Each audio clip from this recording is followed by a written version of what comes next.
We live, you know what it is, baby. It's about to go down. About to get lit.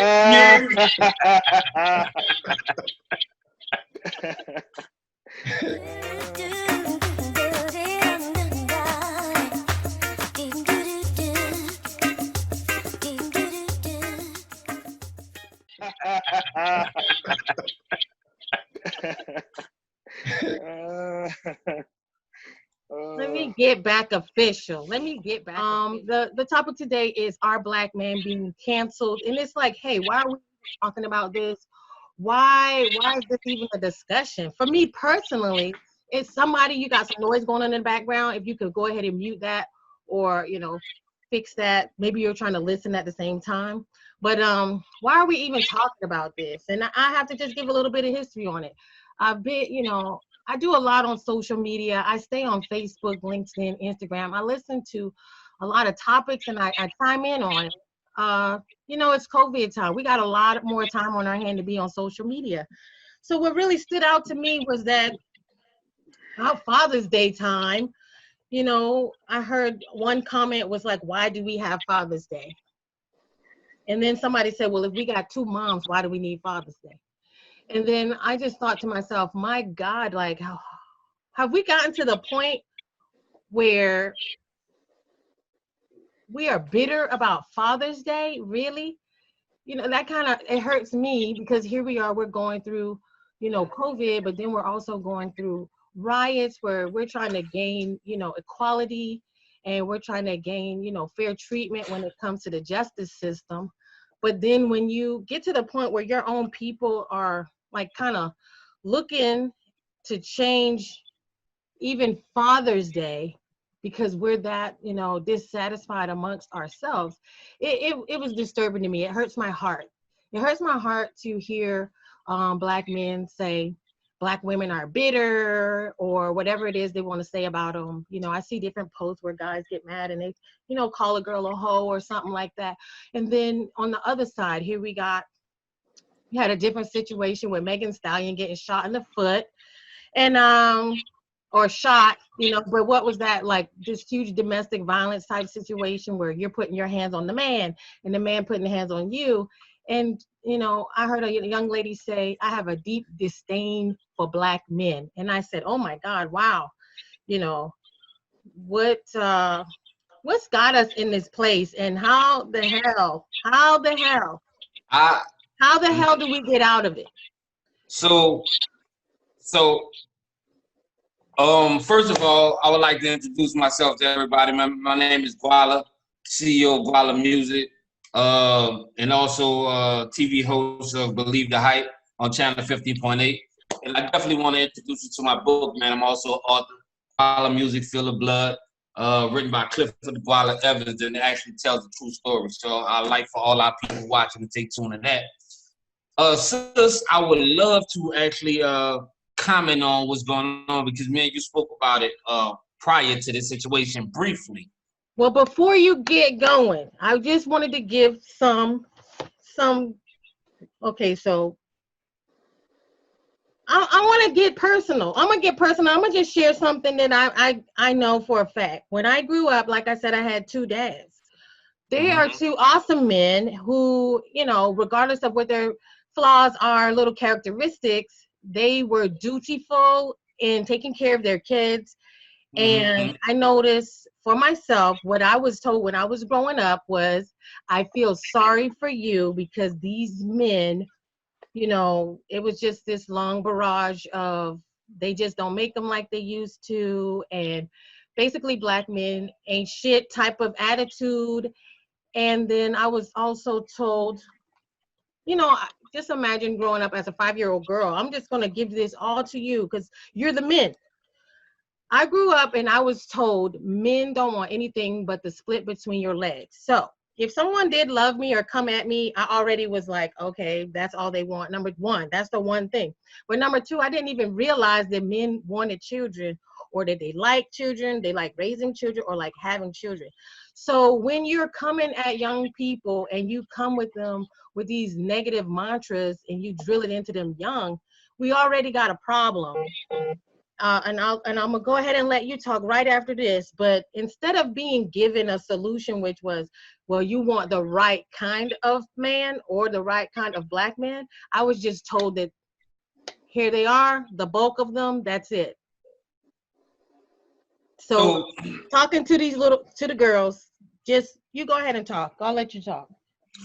So this is what it is, man. Like, I was watching a video today, and just going back, because I'm definitely on what we're talking about. I was watching a video today where it's not only about color or race, but they had about, some people do not want to accept the truth or understand the truth. See, a lot of times, especially in a situation or circumstances like this, not many black women or black men will fully understand the reason why it's like that, and not only the reason why it is like that, but the reason why they think as we do. Now, it's not even from here. It starts from way back when slavery time, when the Lynch story came in, divide, control, conquer, period. And that's what's going on right now between the black women and the black men. See, when it comes into a bitter thing and about a woman feeling bitter and a black man saying what he's saying about a bitter woman, it's true on both aspects. The black woman is bitter because of the position that the black man is in, and because the government makes her feel as though she doesn't need a black man for the housing, for the assistance, and these black men are in jail and they can't get a job.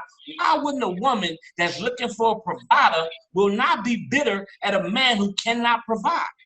But the system set it up for a man that cannot provide, and then the men got comfortable in doing so and finding a wrong way in order to get things by any means. Now, when it comes into that position, that is the wedge in between us that is stopping us from being unified. Now, when it comes into the divide, control, conquer, then of course, if the government is giving her, listen, when you speak about black women, they get a job. And it's really not about color. I don't want to make it about color, but we talking about color. If you go back 20, 30 years ago, even longer than that, the black women, if they need housing assistance, they're going to get it off the muscle. If they need WIC, they're going to get it off the muscle. If they need housing, insurance, they're going to get it off the muscle. The black man, he will not get it. They went into the things where they created unions where black men cannot get jobs because the unions was for the white guys. Now, must I mind you that other races love black women. So they treat them very nice. But they treat a man a certain type of way, which makes him hard on the inside, what makes him furious on the inside. Therefore, he snapped at the drop of a dime. Soon as his woman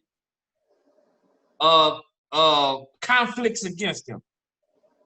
So my thing about that is, myself personally, when you said that a woman, you was angry about, not angry, but it was said that a bitter woman. Oh yeah. Woman, I'll go ahead and say it for you. It was okay. Stephen Jackson with his 5 baby mamas and 7 kids. He said, I gotta say that because when you got 5 baby mamas, I guess people do tend to be bitter when there's 5 of us. But well, could you imagine? Hold on, wait. Can you imagine? Not to cut you off. See how it's on that feet. But imagine me. I have 3 kids with a woman who had 7 of them before I met them. So it's vice versa. It doesn't just go one way. Well, I'm gonna go ahead and say what he said. He said a bitter black woman is worse than the police. And he said a bitter black woman and lack of opportunity is what holds back a black man. Now, and like I said, and go back on what I said. So I'm gonna tell you like this before I move forward. Man, I love our black queens. When I tell you I love them to the drop of the drop. You know what I mean? Because it's just what it is. But that is actual fact. I can speak on it because I've been through it. You see, the reason why that is true, I'm gonna tell you the reason why it's true. Because the person that is closest to you and have more access to you, who you cannot avoid, hurt you the most. That's right. They know your weaknesses. They know everything they can take and fall away from you. And that is what a lot of Black sisters are doing to Black men that are vulnerable. They only do it to the ones that are vulnerable. I hate broad generalizations. I hate calling people names, broad generalizations, and things like that. But I'm gonna hold you off. I'm gonna ask Warren and Gwalla. Yes. You are married, right? And so I'm glad you brought that up. I'm glad you brought that up. So, and I'm gonna close out because I definitely would like to hear some of the other brothers talk too. You know, I know, because we can. I see you got the gift, but we can't. You know, hey. Yeah. So let me close that out. So let me tell you what happened. I am not married. I'm actually engaged. I'm actually going through a divorce from a Black woman that I did marry. Okay, so let me get back deep into that. When I was with this woman, she was literally a Black woman. She was literally that way of what they said about being bitter. Guess what? When I was ended up locked up in jail in prison. I was at my lowest level, and I came home to that person. This woman she knew who I was, knew my potential.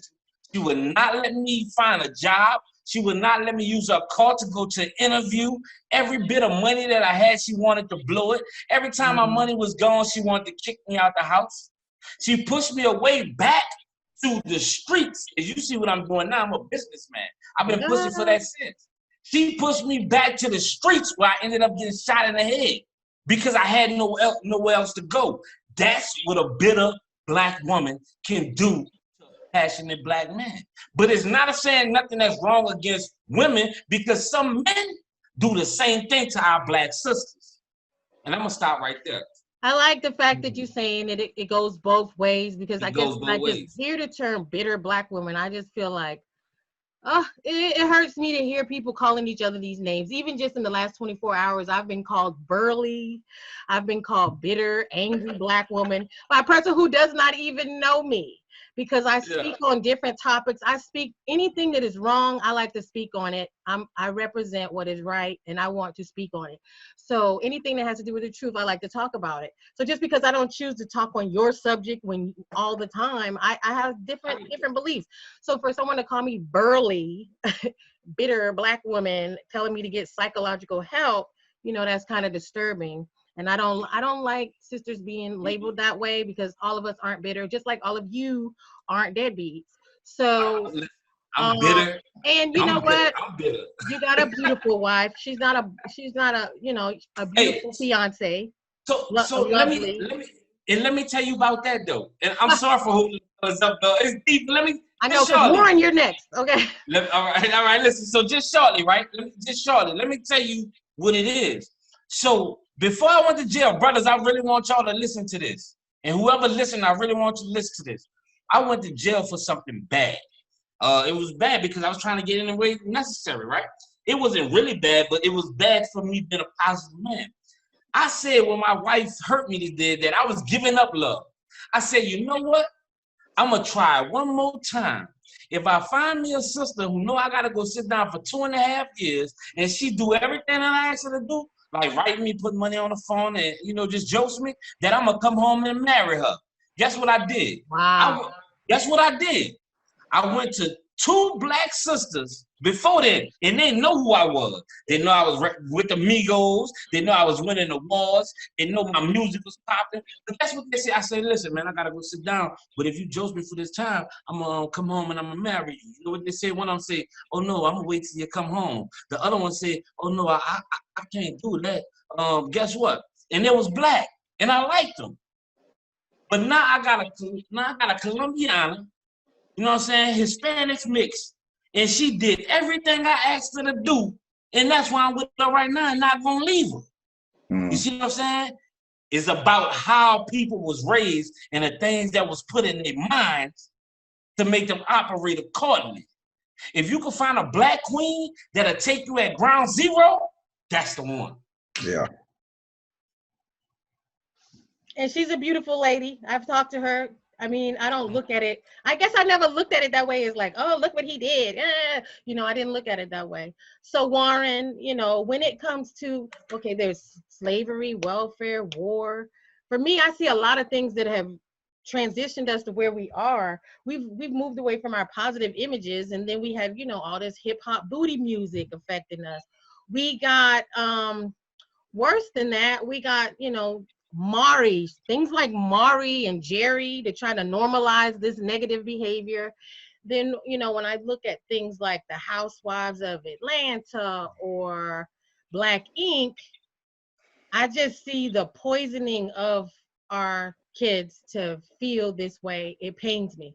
So what aspect did you want to speak on, Warren? What do you see? Well, let me introduce myself first, because I like to lay the way you led me in, because I'm passionate about exactly what you just said. Warren, Mr. Bowtie Feaster, I am an author and a public speaker. I speak on relationships and family and marriage. I graduate in December from Troy University with my bachelor's in science, and I'm going for a master's degree next year. So I am all engulfed into relationships and marriage. My anniversary is next month, 25 years with my wife. We have 2 children. Retired from the Army. All right, I don't like long introductions, so that's enough. There's one part of that introduction you're missing out. You have an annual event that we were supposed to have this year. It was interrupted by COVID. Speak on that, please. Yeah, so, well, this will lead into what I'm going to say. Okay. All right, so I have 2 children. I have a 25-year-old daughter, and I have a 15-year-old son. And I thank God that I got the daughter first, because she actually calmed me down, and I was able to raise my son. It took the 8 years for me to get to the point where I was able to raise my son. One of the things being that I was in the military, I was not home a lot. So after I retired, I started doing a father-daughter banquet. And it's really an event to where around here, there's a lot of princess balls. And the princess ball is they bring the little girl in, and they have a bunch of finger food, and they have a bunch of games, and they just have fun. Where I do a full-out banquet where we honor the father and the daughter. It's not just one or the other, but it's both. There's a lot of reasons why I do that. One, I have a daddy's girl. 2, that daddy's girl, and that's a different kind of relationship. That's a special relationship. I mean, I'm a mama's boy. I got a son, but it's just a different relationship with the father and the daughter. And then when you look at what the father is designed to do, now I'm gonna tell you, a lot of what I'm going to speak on is from a biblical perspective. So I know it's a lot of black people. Some of that. A lot of black people right now shooting the Bible in the foot and shooting Christianity in the foot. And I'm here for the Christian. I'm the believer. I don't know if you can see my praying hands right here. So I'm gonna come from a biblical perspective, but I'm not religious minded. In other words, I'm not just going along with what everybody say. I actually study the Bible and look at what it's saying and get an understanding and all that good stuff. I don't just do, if everybody say hop, I'm the one talking about, first of all, okay, I'm a hop, but I want to know why we're hopping. So it's a lot of stuff going on in churches that we're just doing. But anyway, I do the father-daughter banquet because of a lot of things of what Erica said. Erica said that I cannot stand the Inkwise, and I cannot stand none of those shows because of what they are portraying and what they are teaching. I was telling my son the other day, he was saying, I told him I boycotted, what was that? World Star, long before the boycott started. And he was like, why? I said, see, that's what you don't understand. It's systematic. The way that I said, when you're trying to look at, and I remember, let me let y'all know, my major is my psychology. So, so I look at things like on that level. But I said, when you're looking at changing the behavior of a society, it takes 20 years. I said, so you right now are being affected by these shows. Now, you can change individually. But when we talk about changing the society, it takes a minimum of 20 years for that to change. I said, so everybody in your class, it's going to take 20 years before they change. And by the way, they're going to have children in those 20 years. And so it perpetuates into that generation also. So those shows like that, they are giving a bad example. So what they're doing is they're teaching these young people, and I want to say black, but it's not just black that's watching it, but but here's the thing, it's mostly black on these shows. But they're teaching people how to act, how to behave. I substitute at the local high school here, and one of the things that I noticed is a lot of little girls act just like those ink wives and those housewives and whatever they call them shows. They act just like them because they're being taught that. That's part of the systematic racism that I'm talking about. Now, we have some black people in charge of media, but yet we're still falling into the same trap that is being set for us. So instead of now, let's go back. And the guy before me, and I'm bad with names, and sorry for that, but you said something. Yeah, Clifton or Gwalla. Well, he didn't say Clifton, so I didn't want to say Clifton. I see it. But you know, when we look at, if you go back to the 70s and the 80s, we had our own music, we had our own TV shows, we had our own neighborhoods, we had our own language, we had our own clothing. And in the 80s, all of that was taken from us and assimilated into the rest of the world. And that was part of one of the reasons that right now we are split more than we were. I think we were more united during the 60s and the 70s when we were more oppressed than what we are right now, because we had our own.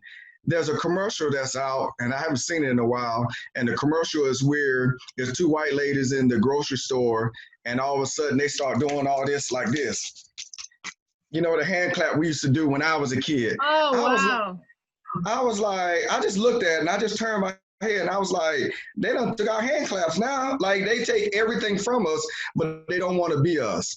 On the flip side, if we, and I had this conversation yesterday when I sent the flyer out, I had this conversation yesterday and the guy said, so what do you think? And I said, man, we got to start making a change right now. Like, it's so systematic and it's so detailed and it's so laced, it's going to take a long time. So we just got to start at a small level to make the change. That's one of the reasons why I do the father-daughter banquet, so that we can take it and show, like, they come in semi-formal. I'm wearing a tuxedo.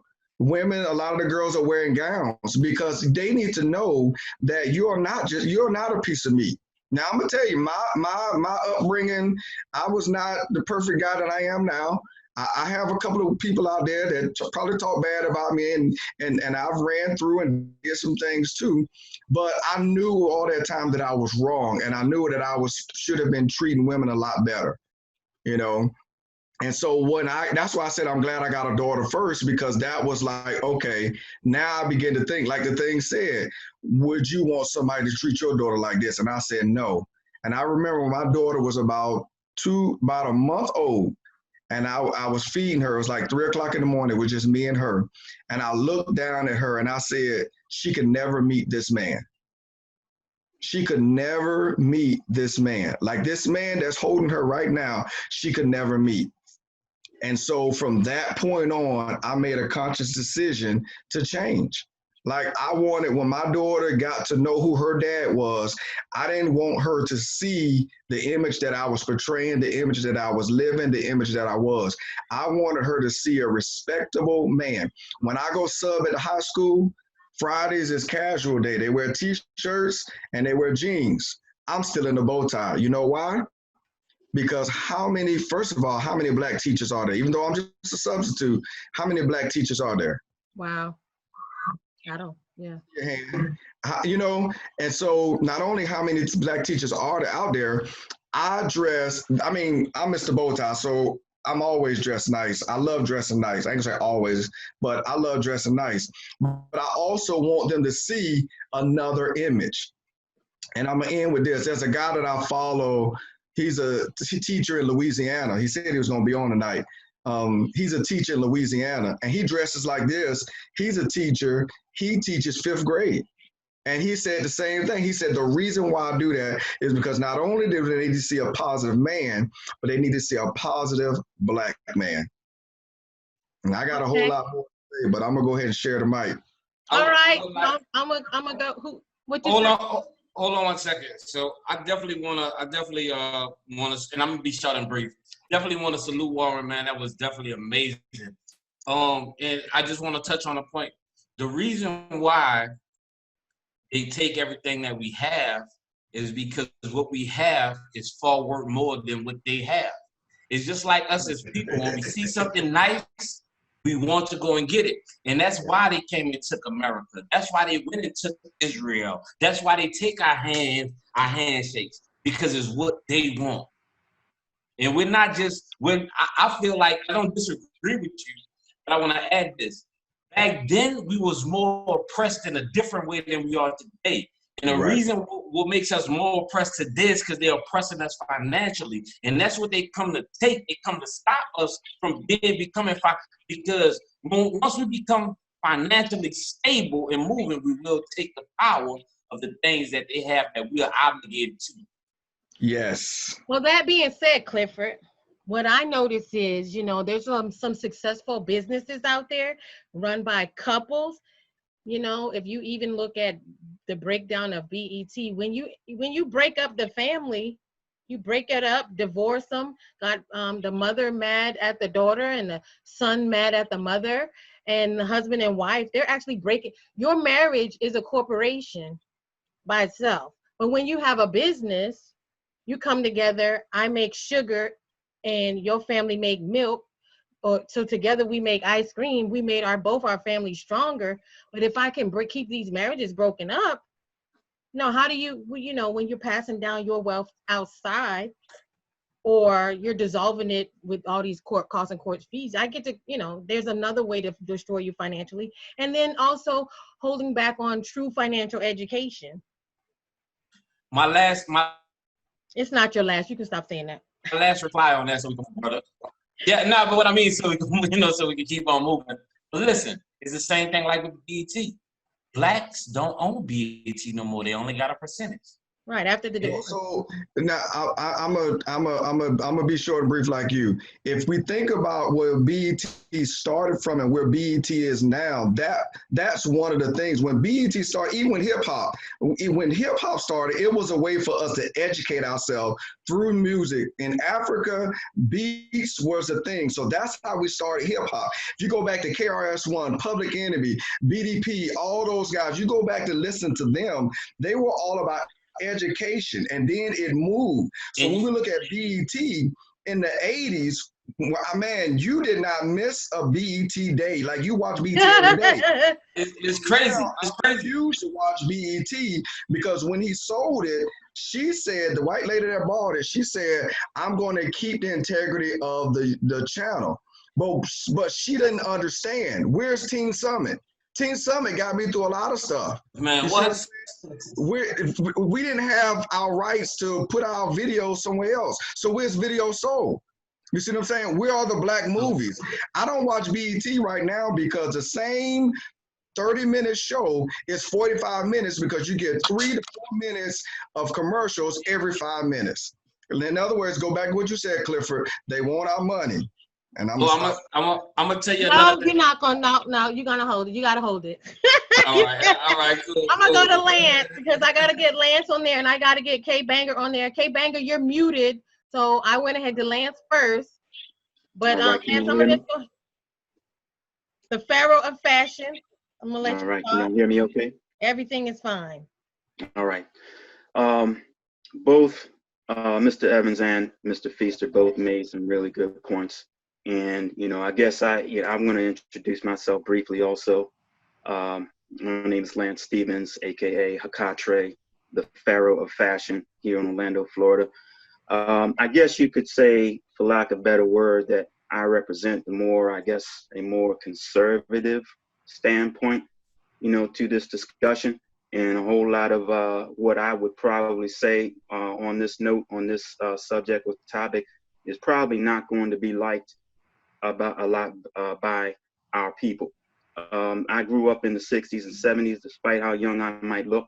I grew up in the 60s and 70s when our people were still oppressed in a lot of socioeconomic ways, but in a lot of ways also, we were doing a whole lot better than we are today as far as a people. Okay, there was such a thing called the village, and the village did raise the child, and the village was responsible for the child even when the child was not their own. Okay, teach everything regarding every aspect of society for African Americans back then, when we were during the civil rights era, when we were still being segregated against and still discriminated against and didn't have nearly the amount of rights and privileges actually that we have today. We were more of a family unit.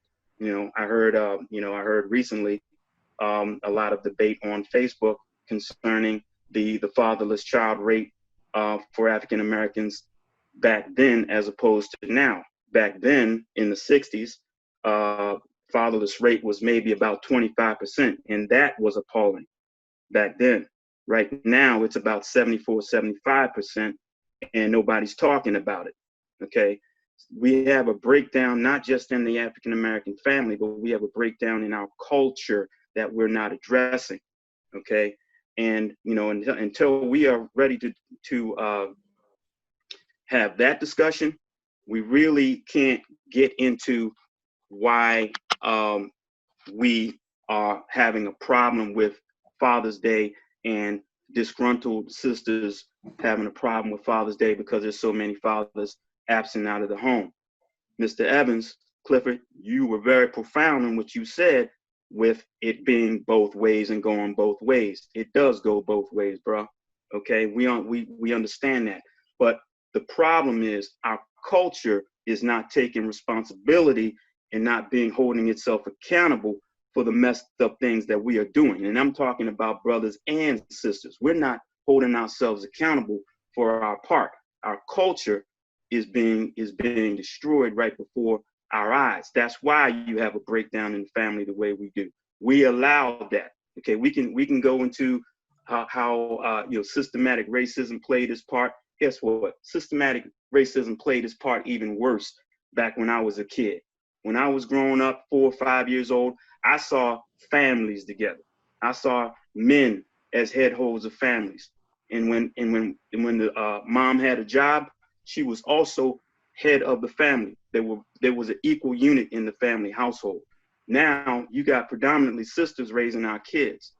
Where are the brothers? Where are they? I just saw a program, I forget the sister's name, where one brother stood up, said he had 28 children by 16 different baby mamas. Oh, something's wrong with that picture, people. If we can't sit up here and address that kind of ridiculous behavior that is it cannot be addressed by us, then we are at fault for our own destruction. Think about all those children. 28 children. He can't possibly father them all, not appropriately. Okay, so we got to take responsibility when and hold ourselves accountable when it's due, because the way things are going right now, we'll never get back to the family unit that we used to have back when I was growing up as a little kid. I'm just gonna leave it like that. During that time, that's why I showed, I'll go back to it. I shared this photo because I feel like, here we go. That normalized a lot of negativity because, I grew up watching this. And, but this is very powerful because this is not an image that we see on our TV shows right now. It's not an image, when they want to build a statue. I saw the statue that they put up and they took it back down, but it was like of one woman standing there with a power fist. And I said, why can't we show, if I wanted a statue to show what we can accomplish for the next 200 years, it would be something to do with family. It wouldn't be, an angry Black woman protesting or an angry Black man protesting or even police with tear gas in the street. I want something that stands the image to promote this image right here. That is important to me, that image right there. And another thing, Erica, is, going back into these shows with Jerry Springer and Maury and all these that are basically profiting off our propagandizing. Yeah. propagandizing the negative aspects of our culture, those shows have kind of popularized the notion that we are failed families. But at the same time, we can be mad at that. But at the same time, if we're mad at that, then what are we doing to combat that? We're actually falling in line with the stereotypes that these shows are producing. So what can we do to address that? Not many of us are addressing that. We're watching the Mauries and the Springers and all these folks, acting fool on these shows, but we're not doing anything to combat them. We're influenced by these shows, the Exactly. Housewives and all of that of Atlanta and all of that, acting a fool, fighting and everything, acting ratchet and all of that in the streets. We are basically being influenced by these shows. And you're making a great point. And of course, I want to move on to my boy K Banger, man, because K Banger always definitely. So I just want to speak on something because it goes from what Warren said also to what Lance said. So I'm gonna let you know my name is Gwalla. Like I said, I'm the CEO of Gwalla Music, and I'm very high into entertainment itself. I'm also a producer, and I'm also an actor and an artist, right? So let's go with this music. It did that what you said, Warren, from crossing over from that to being what it is, because the people that's at the top, they know, like Lance said, they are manipulating us. They have guys who are kicking knowledge out here who have great music that's really kicking knowledge. But the people who are at the top, they will not let it through. And that's the first ones they won't let through. I got my gun. I'm spinning on them. I got this. I'm selling dope. Bump that. How do you think some people are successful and some people aren't? If you got a message, they're not gonna play your music. K Banger, I'm gonna get you to unmute yourself and go ahead and speak on this, because you and Gwalla both in the music entertainment industry. Yes, I mean, well, peace to everyone here. We all play a part in this. I think here this is a forum of what I like to call taste makers. Right. But speak on yourself first and introduce yourself. Yeah, sure. My name is Keith. This is Keith Salandy, aka Mr. Salandy, known to many as K Banger. My latest work, Declassified, is available right now at kbanger.com. Check it out, download it, play it, share it. I'd appreciate it. And I have some other work on there as well, as far as some of the creative services that we cover for business owners and individuals alike. What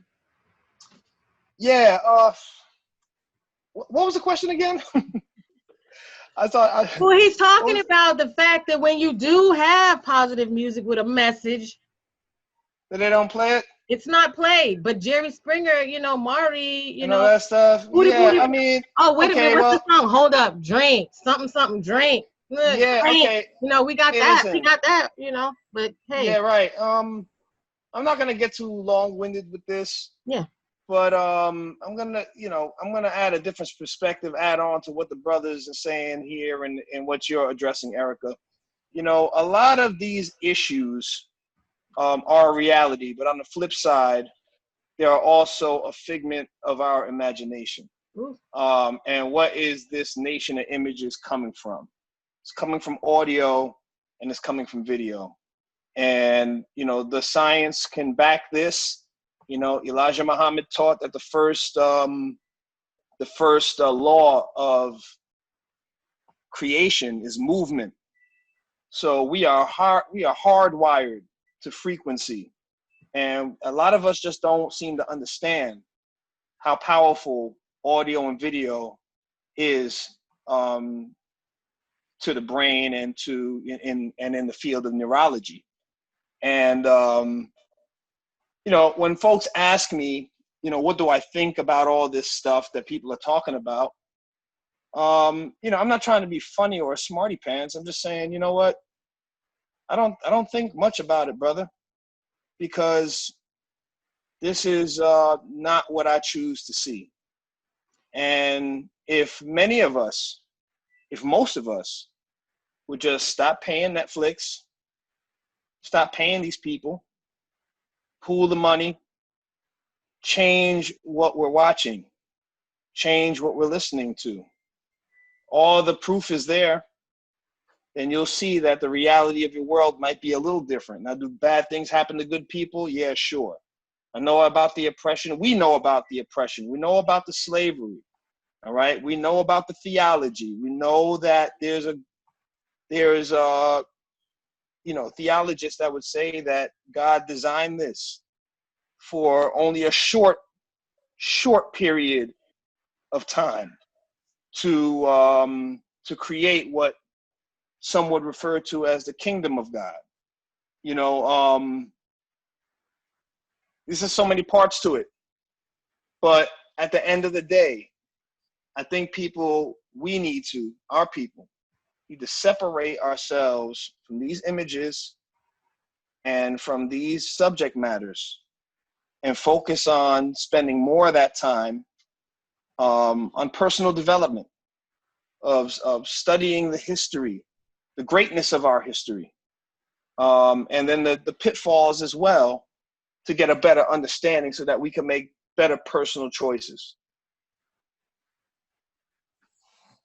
I mean, and I know you practice this for a fact, because I'm telling you, that's a man, he doesn't own a television set. You hear me? He doesn't watch TV. So, a lot of But I got a phone. I mean, I read saying, headlines and things like that. Like you're saying, if you really don't like what it's a big part of it, Yeah. It's a big part, because think about it, y'all.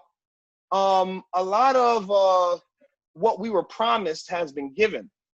We are free people. We can do what we want. Is there opposition? Yes. But with X amount of million coming through the black church every week, over $1 trillion in spending.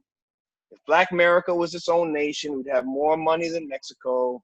We have more money than all the countries except for 9. We're in the top 10. Black America, top 10 richest nation in the world, and we're running out around here talking about being broke, talking about gangbanging, talking about drinking. Well, are we really talking about that? No, there's opposition there. There is a depopulation memorandum out there. That's not conspiracy. That's public record. That's on the books, man. So we got the information. So we don't have to afford to be, we don't have to afford to be dummies with smartphones. You can pick up the phone and find out all the information that we need to decipher what is the truth and what is falsehood, and to make the right choice. Unfortunately, though, not everybody's going to make it. I'll leave it at that. Because you spoke on that, I think it's very poignant, the fact that, we can choose what information we decide to put in. It's very hard for me to even watch television or videos, or sometimes even listen to music, because I don't like being programmed. I don't like the tones that come across. I can tell certain music makes me angry. Certain music makes me sad or depressed. If I'm always listening to a sad love song, I know that's programming me. I know that's creating something in me that's not there. I need time for original thought. And if we're constantly putting in messages, absorbing messages like this, it's not helping us grow at all, like you said. But I'm gonna tell you this, right? One thing I thought was very interesting, I was on Facebook and Amazon was advertising all these Black books. So the same way I'm putting these images up here, let me go back to it. Same way I put these images out here. When I looked at all the books, I wish I had downloaded that. When I looked at all the books, they covered all of this. It was stuff about pimps. It was stuff about a man who was a preacher who was cheating on his wife. It was, it was menage a trois. It was, all these movies or books about things that they were not. And then one book by T.D. Jakes. I saw the same thing in Walmart. I saw the same thing in It was Walmart. like one book, yeah, one positive book, and I said, "Is that what you telling me that I can find?" You know, like this. You know, we know that Facebook knows that I'm Black, you know, and that I'm a female. So every time I read an article or something, what happens? The article will show me commercials about weave, or something about putting a prosthetic butt on, or something like that. So these devices know who you are, and they said, "Oh, that person's Black. Let me show you this." Other people aren't getting the same images and the same messages. That being said, Lawrence, I'm gonna get you to unmute yourself. Now, the thing about it is, I'm gonna let you introduce yourself, but I know, Lawrence, you were giving a class the other day, and you were talking about even Black home ownership is less now than it was when. I'll let you go ahead and introduce yourself and talk about that, and bring this all together. Okay, how's everybody doing?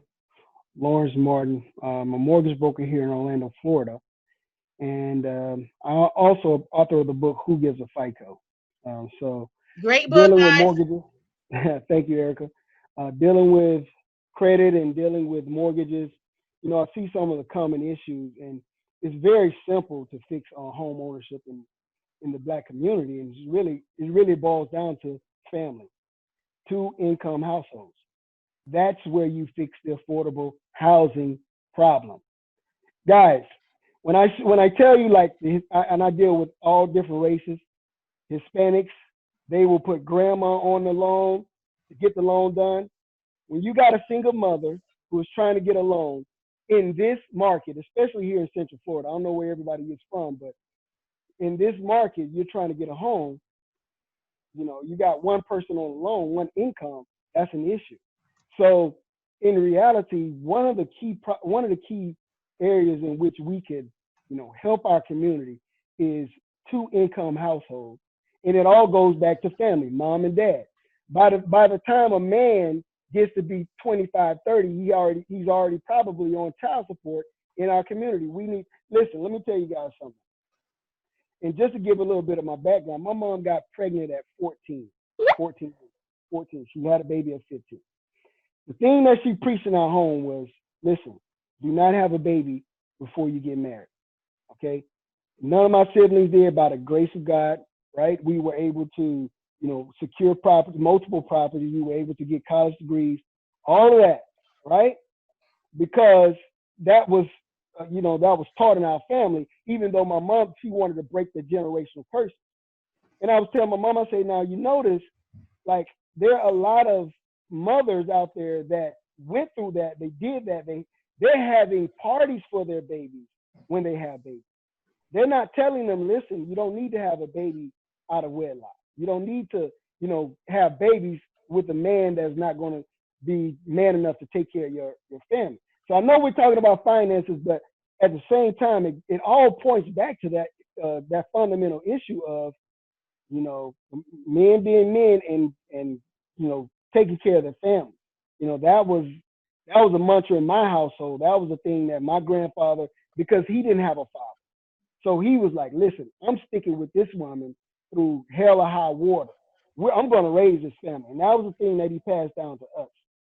So I just think, like, you know, we have to be conscious of breaking generational curses. Like the brother said, I believe Warren said, it takes 20 years. This is serious. So I always look at responsibility. You know, we have to take responsibility. It's the man in America that can make the most positive impact and change of it all. So that's my piece for now. But I just think, like, you know, it really just points back to, like, us really, we're not the victims when we have the choice. You're not a victim when you have a choice. All right? So we can be victorious. I will say something though. No, it's a huge difference is what I'm getting to too, in what a female is told versus what a female will tell her daughter versus what she'll tell her son. Now, what I notice is women will tell their son, make sure you find a good woman. Make sure she goes to church. Make sure she cook. Make sure she do this. Make sure she's that. On the opposite side, though, are women telling their daughters that? Make sure he's responsible. Make sure he has a good relationship with his mother. Make sure, you know, that he has plans for you. to prosper you, not men ain't shit. You cannot leave your kids with the advice or your daughters with the advice that men ain't shit, because guess what? You just leveled it to be like, okay, well, I know they all ain't shit. So then, hey, if he ain't, if this one ain't no good, then it don't matter. I can just pick this one anyway. You need to be taught what to look for. You cannot resign to just say some negative blanket statement. But then I noticed you got a mom who said, make sure you find a woman that does this. It's really different. Because and the reason being for that, like I definitely agree with you saying, the reason that's for that is this: a man, a father being stripped away from the house, a man is the one who trains the daughter for what to look for. So when you have a father that's a real father, listen, I agree with you 100%, but I agree with you 100%. No, you just blew my mind, dude. You just explained, you just broke a secret. You know what I mean? That So listen. Wow. It takes a man to be around for their daughter to see how his father treats his mother and take care of the kids, and therefore that's what she's gonna seek to find. Wow. Every woman that a man gets with, why you think the women call them men daddy? Because they want one that was their daddy, their father who took care of them, the father who provided for them, their father that protected them. So when the mother, in my situation within itself, I have 4 beautiful kids with 2 baby mothers, right? And my kids are 10 years apart before I got the last 3, because I wanted my kids to have the same mother. Okay, but I'm stripped away from my kids because of the bitter women that society created. I don't even blame the women. Okay, my children's mother was so bitter they didn't put me on child support. You know why? Because if they put me on child support, then the court would order you to see my kids. Ooh. But since you don't want me to see my kids, and you see all this money Gwalla getting, you don't want to put me on child support. But back to the point that I'm making. I do have another book because my book tells real stories, right? So I do have another book that's coming with that, but we're not talking about the book. What I'm saying is, if the fathers was able to be in their house and their mothers would stay with the fathers, whether they hit rock bottom or they skyrocket, the daughters will know what type of man to pick. They're willing to accept a man that ain't shit because the mothers implant in their mind that their daddy not shit, and they think it was good enough for my mama to do, well, I'm gonna do it too. You see what I'm saying? I'm gonna tell you, I'm sitting here laughing because before you jumped on, I was trying to unmute before you did because I knew you was gonna jump on it. But because when Lawrence came on, I don't know if it was Lawrence or Lance came on, and whoever came on, actually, there's so much good content, I can't keep up with who's saying what. But I want to start talking about the resolve. Like, we've spent a good hour talking about the issues, and I guarantee you, we haven't even scratched the surface of the issues. You can go out here to the street and talk to anybody, and they'll bring up the issues. But when do we talk about the resolve? And that's one of the problems. We keep talking, and matter of fact, it was K Banger. He was like, he don't feed into it. He don't feed into it. I see people on Facebook all the time talking about, I got all these people on, man. I'm deleting all these people. And I'm like, my page is nothing like that because I don't feed into that. I don't feed into it. Yeah. And that's just me. You know, I don't feed into it. It's not to say that craziness don't come on my page. It's not to say that I'm not reading it. I'm not feeding into it. I tell my son, I tell my daughter all the time, anything you feed will grow. Ooh. Anything you feed will grow. So my company motto is the center of everything is family. I'm gonna say that again. The center of everything is family. If we want to start, and he just said this, if we want to start making a change, since we got men on here and we're talking about Black men, we need to be in front of our families.